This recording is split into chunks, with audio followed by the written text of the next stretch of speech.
how do I shut up my brain? A lot of my clients are having this issue because of extreme levels of stress.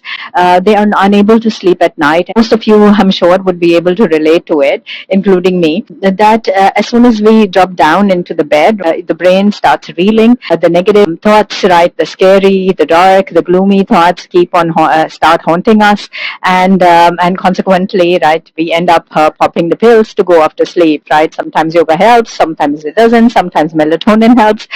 Most often, we end up succumbing to pills, and therefore, a lot of the clients are concerned about their liver health and developing a tolerance to these sleeping medications. So, what do? Dr. Laurie Santos, who is a professor at Yale University, suggests one technique: third person talk. So she says that whenever these thoughts come in, right, you start speaking to yourself in the third person. For example, instead of saying, I am stressed, or you can say, I can say to myself that Nina seems stressed. Why is Nina stressed right now?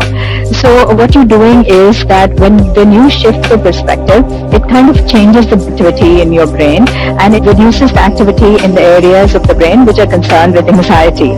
So what you're doing is that you're creating a kind of a distance between you and your thoughts.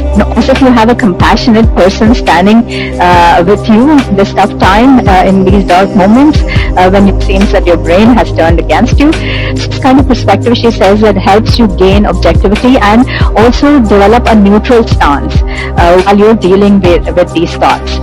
Most often these thoughts are very scary, right?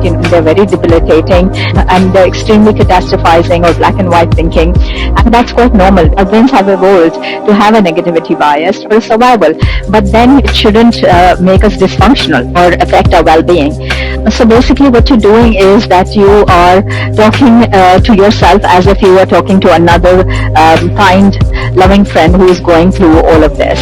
So try it out, pop your queries in the inbox, and I will try my best to address them. Thank you so much for listening. Take care of yourself. Bye-bye for now.